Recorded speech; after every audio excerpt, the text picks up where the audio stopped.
The Haunting at Stillwater Lake. Jonathan Reed had been battling writer's block for months.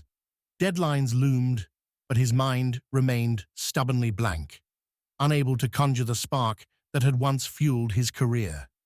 When his agent suggested a retreat, Jonathan reluctantly agreed.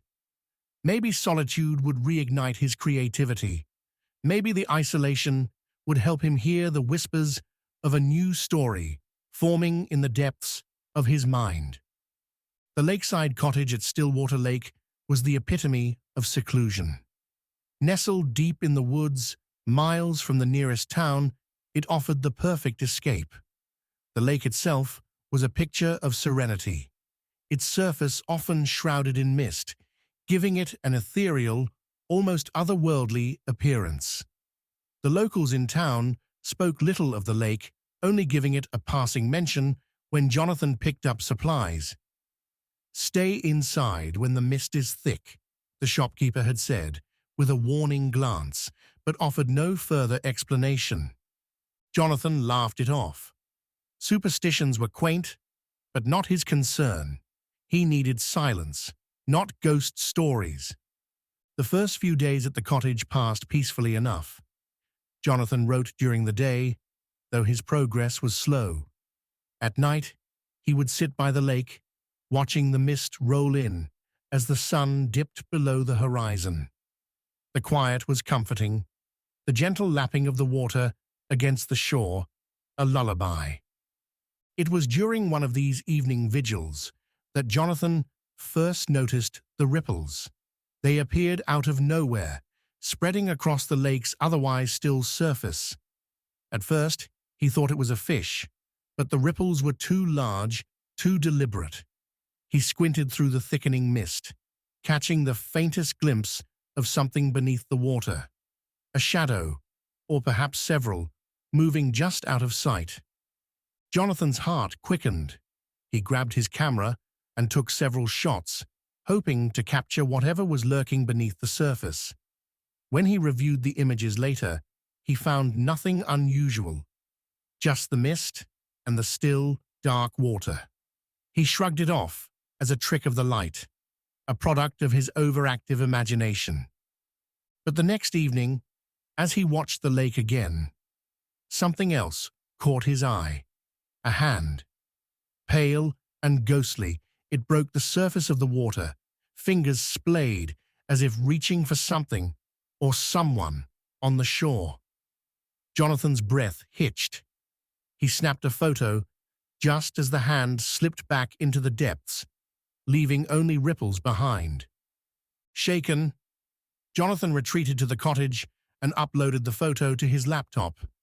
There it was, unmistakable, a hand reaching out of the lake. Jonathan couldn't shake the image of the hand from his mind. The next day, he ventured into town to learn more about Stillwater Lake. The locals were tight-lipped, but after some persistent questioning, an old man named Henry shared a story. "People say the lake is cursed," Henry began, his voice barely above a whisper. "They say it calls to you, pulls you in. Over the years, folks have gone missing, just vanished. No bodies, no traces, nothing. The lake keeps them." Jonathan listened, intrigued and horrified. "Why don't people leave?" he asked. Henry shook his head. "Some tried, but they never got far. The lake, it's in the blood of this town. You can't escape it. We've learned to live with it, to respect it." Jonathan left town with a growing sense of unease. The more he learned, the more real the legends seemed. He started having vivid dreams, dreams of drowning, of cold hands pulling him down into the dark, suffocating water.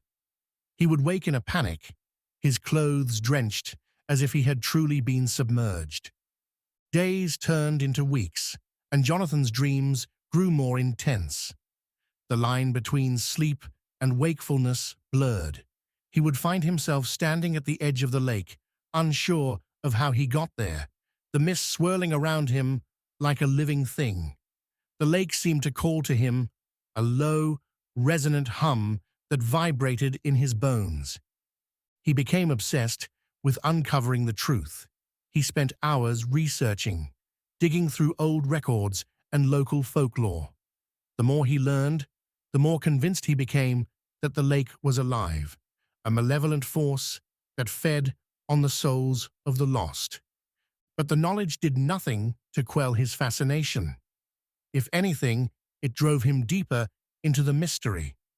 He began to see the figures more clearly now, shadowy shapes beneath the water, eyes glinting in the gloom, watching him, waiting. One night, as the mist rolled in, thicker than ever, Jonathan felt an irresistible pull. He grabbed his camera and ventured down to the shore, the fog wrapping around him like cold, clammy fingers. The lake was deathly still, its surface like black glass. Without thinking, Jonathan waded into the water.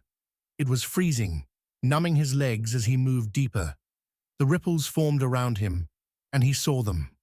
Dozens of pale hands breaking the surface, reaching for him, drawing him in. He raised his camera and snapped a photo, the flash illuminating the horror that lurked just beneath the water. In that brief moment, he saw their faces, twisted in agony, eyes wide with terror, mouths open in silent screams. And then they were upon him, pulling him down, dragging him into the depths. Days later, the townspeople found Jonathan's camera washed up on the shore. His body was never recovered. The last photo he took, a blurred image of faces, hands, and the unearthly mist, became the stuff of local legend. Stillwater Lake claimed another victim, adding another soul to its collection. The cottage remains empty now, a silent witness to the horror that unfolded. And the lake, shrouded in its perpetual mist, continues to lure the curious and the unwary, its secrets waiting beneath the surface, eager to pull them under. If you enjoyed this video, give it a thumbs up. And if you want to see more like it, hit that subscribe button and bell. We'd also love to hear from you in the comments below.